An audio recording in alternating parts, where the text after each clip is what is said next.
La Bible en un an, la 138e journée, le premier livre de Samuel, chapitre 24, verset 1 au chapitre 25, verset 44. Le livre des psaumes, chapitre 115, verset 1 à 18. Le livre des proverbes, chapitre 14, versets 34 et 35. L'évangile de Luc, chapitre 18, versets 1 à 17. 1 Samuel, chapitre 24. De là, David monta vers les falaises d'En-Guédi où il habita. Lorsque Saül fut de retour après avoir poursuivi les Philistins, on vint lui dire: David est dans le désert d'En-Guédi. Saül prit 3000 hommes d'élite, choisis sur tout Israël, et il alla à la recherche de David et de ses hommes, jusque sur les rochers des Bouquetins. Il arriva à des parcs à brebis qui étaient près du chemin. Là se trouvait une grotte où il entra pour satisfaire un besoin naturel. David et ses hommes se trouvaient au fond de la grotte. Les hommes de David lui dirent: Voici le jour où l'Éternel te dit: Je livre ton ennemi entre tes mains. Traite-le comme tu le jugeras bon. David se leva et coupa doucement le pan du manteau de Saül. Après cela, il sentit son cœur battre, parce qu'il avait coupé le pan du manteau de Saül. Il dit à ses hommes: Que l'Éternel me garde de commettre une telle action contre mon Seigneur, celui que l'Éternel a désigné par onction, qu'il me garde de porter la main contre lui, car il est celui que l'Éternel a désigné par onction. Par ces paroles, David arrêta ses hommes et les empêcha de se jeter sur Saül. Puis Saül se leva pour sortir de la grotte et continua son chemin. Peu après, David se leva et sortit de la grotte. Il se mit alors à crier vers Saül: Ô roi, mon Seigneur! Saül regarda derrière lui, et David s'inclina le visage contre terre et se prosterna. David dit à Saül: Pourquoi écoutes-tu les propos de ceux qui prétendent que je cherche ton malheur? Tu vois maintenant de tes propres yeux que l'Éternel t'avait livré aujourd'hui entre mes mains dans la grotte. On me poussait à te tuer, mais je t'ai épargné, et j'ai dit: Je ne porterai pas la main contre mon Seigneur, car il est celui que l'Éternel a désigné par onction. Regarde, mon père, regarde donc le pan de ton manteau dans ma main. J'ai coupé le pan de ton manteau, mais je ne t'ai pas tué. Sache et reconnais donc qu'il n'y a dans ma conduite ni méchanceté, ni révolte, et que je n'ai pas péché contre toi. Et pourtant, tu me dresses des embuscades pour m'enlever la vie. L'Éternel sera juge entre toi et moi, et il me vengera de toi, mais je ne porterai pas la main contre toi. Des méchants vient la méchanceté, dit l'ancien proverbe. Aussi je ne porterai pas la main contre toi. Contre qui le roi d'Israël s'est-il mis en marche? Qui poursuis-tu? Un chien mort, une puce. L'Éternel jugera et prononcera son verdict entre toi et moi. Il regardera et il défendra ma cause. Il me rendra justice en me délivrant de toi. Lorsque David eut fini d'adresser ses paroles à Saül, celui-ci dit: Est-ce bien ta voix, mon fils David? Et Saül se mit à pleurer tout haut. Il dit à David: Tu es plus juste que moi, car tu m'as fait du bien alors que moi je t'ai fait du mal. Tu démontres aujourd'hui la bonté avec laquelle tu agis envers moi, puisque l'Éternel m'avait livré entre tes mains et que tu ne m'as pas tué. Si quelqu'un rencontre son ennemi, le laisse-t-il poursuivre tranquillement son chemin? Que l'Éternel te récompense pour ce que tu as fait pour moi aujourd'hui. Maintenant, je sais que tu régneras et que le royaume d'Israël tiendra solidement entre tes mains. Jure-moi donc par l'Éternel que tu ne détruiras pas ma descendance après ma mort et que tu ne supprimeras pas mon nom de ma famille. David en fit le serment à Saül. Puis Saül retourna chez lui et David et ses hommes gagnèrent leur retraite. 1 Samuel chapitre 25. Samuel mourut. Tout Israël se rassembla pour le pleurer, et on l'enterra chez lui à Rama.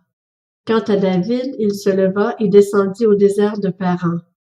Il y avait à Mahon un homme très riche qui possédait des biens à Carmel. Il avait 3000 brebis et 1000 chèvres, et il se trouvait à Carmel pour la tonte de ses brebis. Le nom de cet homme était Nabal, et sa femme s'appelait Abigail. C'était une femme pleine de bon sens et très belle, tandis que son mari était dur et méchant dans sa manière d'agir. Il descendait de Caleb. Alors qu'il était au désert, David apprit que Nabal tondait ses brebis. Il envoya 10 jeunes gens vers lui en leur ordonnant: « Montez à Carmel et allez trouver Nabal. Vous le saluerez en mon nom et lui direz: Longue vie à toi, que la paix soit avec toi, avec ta famille et avec tout ce qui t'appartient. Maintenant, j'ai appris que tu as chez toi les tondeurs. Or, lorsque tes bergers étaient avec nous, nous ne leur avons fait aucun mal et rien ne leur a été volé durant tout le temps où ils étaient avec nous à Carmel. Demande-le à tes serviteurs et ils te le confirmeront. Que ces jeunes gens trouvent donc grâce à tes yeux, puisque nous venons dans un jour de joie. Donne donc à tes serviteurs et à ton fils David ce que tu as sous la main. » Lorsque les hommes de David furent arrivés, ils répétèrent toutes ces paroles à Nabal au nom de David, puis ils se turent. Nabal répondit aux serviteurs de David: « Qui est David et qui est le fils d'Isaïe? Il y a aujourd'hui beaucoup de serviteurs qui s'échappent de chez leur maître. Et je devrais prendre mon pain, mon eau, mon bétail que j'ai tué pour mes tondeurs, pour les donner à des gens qui sortent je ne sais d'où? » Les hommes de David rebroussèrent chemin, ils repartirent et répétèrent à leur arrivée toutes ces paroles à David. Alors David dit à ses hommes: « Que chacun de vous prenne son épée. » Et ils prirent chacun leur épée. David aussi prit la sienne, et environ 400 hommes montèrent à sa suite, tandis que 200 restaient près du matériel. Un des serviteurs de Nabal vint dire à Abigail, la femme de Nabal: « David a envoyé du désert des messagers pour saluer notre maître, et celui-ci les a traités avec dureté. Pourtant, ces hommes se sont montrés très bons pour nous. Ils ne nous ont fait aucun mal et rien ne nous a été volé durant tout le temps où nous avons été avec eux, lorsque nous étions dans les champs. Ils nous ont nuit et jour servi de protection durant tout le temps où nous avons été avec eux pour garder les troupeaux. Maintenant, sache et vois ce que tu as à faire, car la perte de notre maître et de toute sa famille est décidée. Lui-même est si méchant que nous n'osons pas lui parler. » Abigail prit aussitôt 200 pains, 2 outres de vin, 5 brebis toutes préparées, 5 mesures de grains rôtis, 100 gâteaux aux raisins secs et 200 figues sèches. Elle chargea tout cela sur des ânes et dit à ses serviteurs: « Passez devant moi, je vais vous suivre. » Elle ne dit rien à Nabal, son mari. Montée sur un âne, elle descendit, cachée par la montagne. David et ses hommes descendaient en face d'elle, de sorte qu'elle les rencontra. David avait dit: « C'est bien inutilement que j'ai gardé tout ce que cet homme a dans le désert, et que rien de tout ce qu'il possède n'a été volé. Il m'a rendu le mal pour le bien. Que Dieu traite son serviteur David avec la plus grande sévérité, si je laisse en vie jusqu'au matin un seul homme parmi tous ceux qui appartiennent à Nabal. » Lorsque Abigail aperçut David, elle descendit rapidement de l'âne, tomba sur son visage devant lui et se prosterna contre terre. Puis, se jetant à ses pieds, elle dit: « C'est ma faute, mon Seigneur. Permets à ta servante de te parler et écoute ses paroles. Que mon Seigneur ne prête pas attention à ce méchant homme, à Nabal, car il porte bien son nom. Il s'appelle Nabal et il y a chez lui de la folie. Quant à moi, ta servante, je n'ai pas vu les hommes que toi, mon Seigneur, tu avais envoyés. Maintenant, mon Seigneur, aussi vrai que l'Éternel est vivant et que ton âme est vivante, c'est l'Éternel qui t'a empêché de verser le sang et qui a retenu ta main. Que tes ennemis, que ceux qui veulent du mal à mon Seigneur soient pareils à Nabal. Accepte ce cadeau que moi, ta servante, je t'apporte, à toi, mon Seigneur, et qu'il soit distribué aux hommes qui marchent à la suite de mon Seigneur. Pardonne la faute de ta servante. En effet, l'Éternel accordera à mon Seigneur une maison stable, car mon Seigneur soutient les guerres de l'Éternel, et on ne trouvera jamais rien de mauvais chez toi. Si quelqu'un se dresse pour te poursuivre et en veut à ta vie, ton âme, mon Seigneur, sera bien gardée avec les vivants auprès de l'Éternel, ton Dieu. En revanche, il enverra au loin comme avec une fronde l'âme de tes ennemis. Lorsque l'Éternel aura fait à mon Seigneur tout le bien qu'il t'a annoncé, et qu'il t'aura établi chef sur Israël, mon Seigneur n'aura ni remords, ni trouble dans son cœur, pour avoir versé le sang inutilement et pour s'être vengé lui-même. Et lorsque l'Éternel aura fait du bien à mon Seigneur, souviens-toi de ta servante. David dit à Abigail, « Béni soit l'Éternel, le Dieu d'Israël, qui t'a envoyé aujourd'hui à ma rencontre. Béni soit ton bon sens, et béni sois-tu, toi qui m'as empêché aujourd'hui de verser le sang et qui a retenu ma main. Mais l'Éternel, le Dieu d'Israël, qui m'a empêché de te faire du mal, est vivant. Si tu ne t'étais pas dépêché de venir à ma rencontre, il ne serait pas resté un seul homme à Nabal d'ici le matin. » David prit ce qu'Abigail lui avait apporté et lui dit, « Monte en paix chez toi. Tu vois, je t'ai écouté et je t'ai bien accueilli. » Abigail arriva vers Nabal alors qu'il faisait un festin digne de roi dans sa maison. Il avait le cœur joyeux et il était complètement ivre. Elle ne lui dit pas un seul mot jusqu'au matin. Mais le matin, l'ivresse de Nabal s'était dissipée et sa femme lui raconta ce qui s'était passé. Le cœur de Nabal reçut un coup mortel et il devint aussi inerte qu'une pierre. Environ 10 jours après, l'Éternel frappa Nabal et il mourut. David apprit que Nabal était mort et il dit, « Béni soit l'Éternel, il a défendu ma cause dans l'affront que m'a fait Nabal et il a empêché son serviteur de faire le mal. L'Éternel a fait retomber la méchanceté de Nabal sur sa tête. » David envoya proposer à Abigail de devenir sa femme. Les serviteurs de David arrivèrent chez Abigail à Carmel.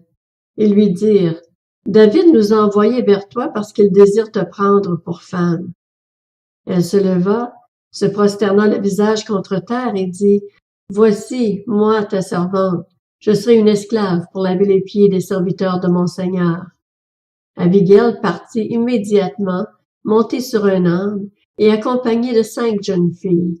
Elle suivit les messagers de David et devint ainsi sa femme. David avait aussi épousé Akinoam de Jezréel, et toutes les deux furent ses femmes. Saül avait donné sa fille Michal, la femme de David, à Palti de Galim, fils de Laïch.